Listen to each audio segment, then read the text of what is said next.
Okay, hi everyone. It looks like a few people have been able to join us by now, so we'll get started. My name's Ainsley Painter and I'm the Liaison Librarian for the Faculty of Sciences and for the Faculty of ECMS, along with Angela Mills. So, is Wikipedia the enemy? We've talked to some lecturers for whom it definitely is. They hate it. Some go so far as to forbid their students using it at all. And sometimes it's because they're tired of essays that are obviously relying heavily on the relevant Wikipedia entries without much evidence of further research. Sometimes it's because they're familiar with the Wikipedia entries on their topic and they don't find them to be good or well written or comprehensive at all. So the problem though with a blanket ban is that you can't enforce it. Some students are going to use it anyway, and then what are the consequences? Some students, and I've met these, will very conscientiously not use it at all and then have no idea where to start getting background information on their topic. This can be a real problem, especially in things like sciences and engineering, because the research articles they're directed to search for tend to be quite narrowly specific and not give much of an overview at all. Other lecturers say read it for background, don't cite it, but follow up the references and the further reading sections on a topic. This seems pretty reasonable, and it's what we usually advise. Many students do this with particular success. For example, law students will use Wikipedia to read about a case, for example, the Mabo verdict, and then use the reference list to find and read the actual cases. So this one will lead them directly to the relevant High Court document. So some students will use Wikipedia quite intelligently to find primary sources. So on the whole issue of don't cite Wikipedia, most students who've asked will say that it's because anyone can edit a page. This is true. It's of course what the whole Wikipedia concept is based on. And it tends to bring to mind news stories about politicians' pages being prank edited, or in the case of a company deliberately stealth replacing pictures in high-ranking Wikipedia pages with images of their own products as part of an ad campaign. And it also gives the impression that Wikipedia is basically anarchy, which isn't actually true. This is apparently a rough chart of the Wikipedia administrative structure. Wikipedia does allow anyone to start editing or creating articles. Those people are called editors. But it also had its own hierarchy of editors, administrators who are appointed by community review, bureaucrats, an elected arbitration committee, and Wikipedia itself is one of the Wikimedia Foundation's projects, so it's also subject to stewards and ultimately a 10-member board of trustees. So there's actually a considerable degree of oversight. But can you consider it a reliable source? In Wikipedia's own words, its major additional strengths to other encyclopedias are that it keeps up to date well. You can ask questions, and the history of an article and the process around how it was written are transparent. Weaknesses are that the articles can vary wildly in quality and comprehensiveness. Articles can be vandalized, which is rare but not negligible, a fine distinction. And the biases, although Wikipedia is supposed to be neutral, its biases can be unpredictable.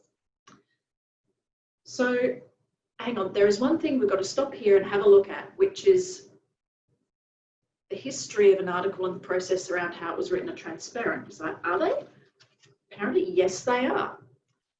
For example, this article here on the Space Shuttle Challenger disaster. You can see this is what you'll see when you search for Challenger disaster on Wikipedia, if you get taken to this article. But these tabs across the top, which most people never bother to look at. This one here, let's see what talk shows. What this does is you can see, among other things, that this one used to be a featured article, which are considered to be the best of what Wikipedia has to offer. On most article talk pages, you can find their current classification, featured, good, B, C, etc., and what those classifications mean. You can also see from the contents list here what aspects have been discussed and or queried by various editors. Okay. If we head back to our main article page, we see also here we've got the edit section, and that's fairly self-explanatory. That's one you would go to if you had something you wanted to add or change about the page. The other fun one here is view history.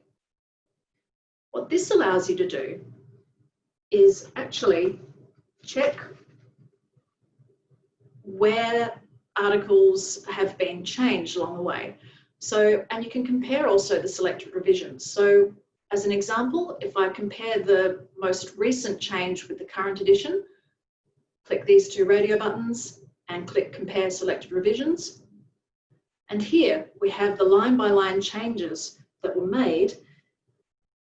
This page actually got vandalized about a week ago. I'm not sure if you can see it on the screen, but if you can, it was clearly done by a real fan of gravity. Apparently it wasn't O-ring failure, it was Earth's gravity that caused the Challenger shuttle to fail.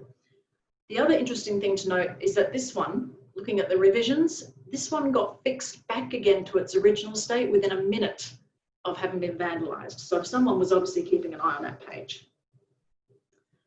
Wikipedia's core policies are notability, which means that if a topic has received significant coverage in reliable sources that are independent of the subject, it's presumed to be suitable for a standalone article or list. Wikipedia has guidelines and policies for what it considers to be reliable sources and coverage. What that means is people can't just decide to write an article about any old thing and have it stand. The next policy is verifiability.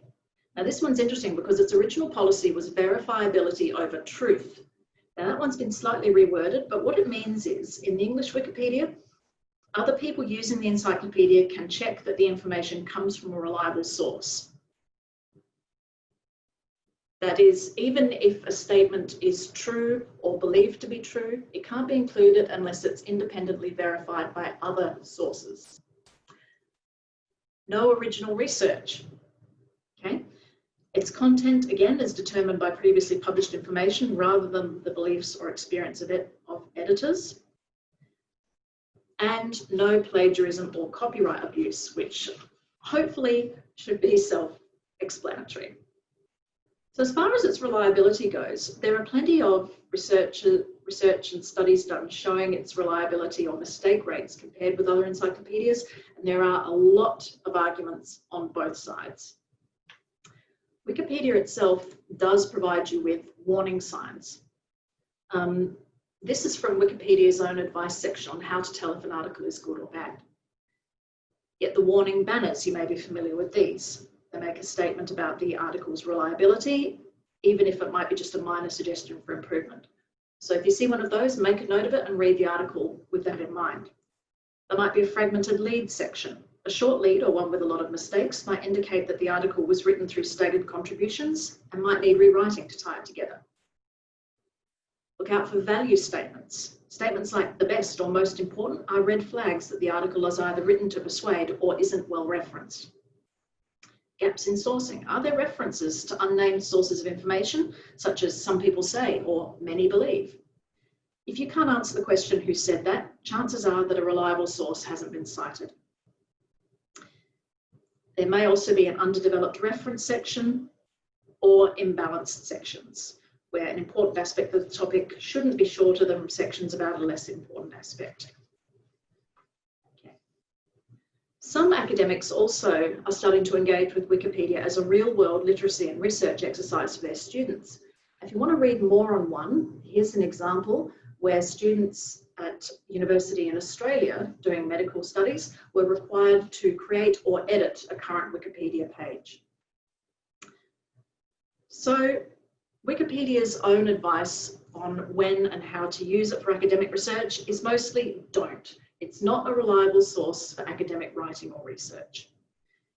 It's increasingly used by people in the academic community as an easily accessible tertiary source, but it should not be the first port, the only port of call. It's a starting point, not a finishing point.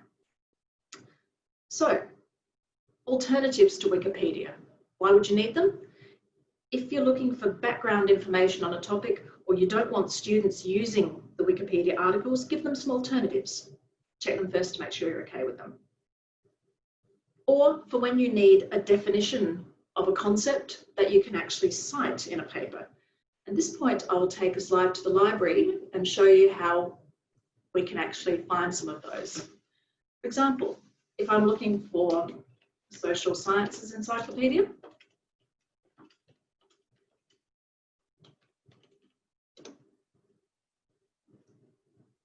you can simply do a keyword search and you'll find that we have social sciences and similar entries available. You can limit by in the library, by book, etc. I'll show you some of that later on. So let's have a look at this one, the International Encyclopedia of Social and Behavioural Sciences. Click on this. You may have to sign in. In this case, it'll take me through directly.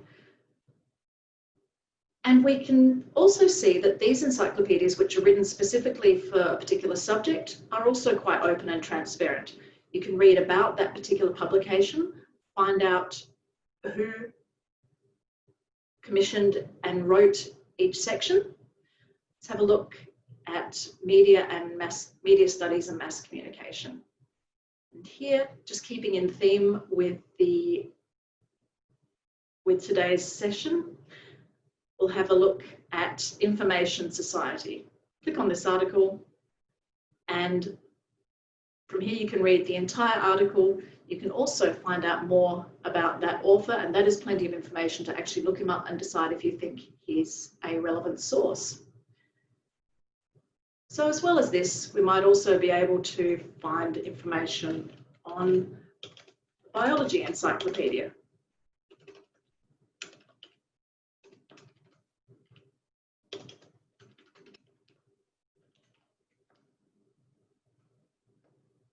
Okay, as you can see, there are many different aspects of biology that might have their own encyclopedia. If we want, we can limit these to show only books and online sources. And I'm going to go to one that I already opened up earlier, which is this one, the information, sorry, what was the title of it? I guess, pardon?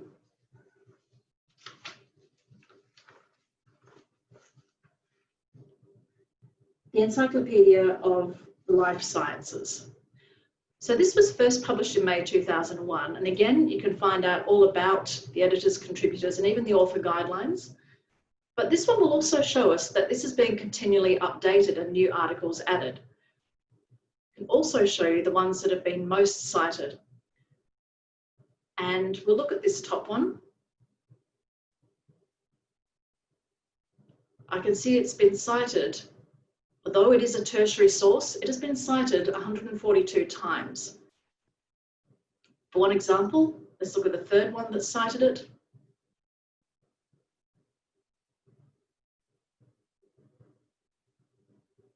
Here it is.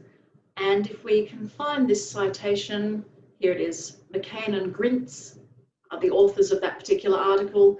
And here is how that one's actually been used in a session.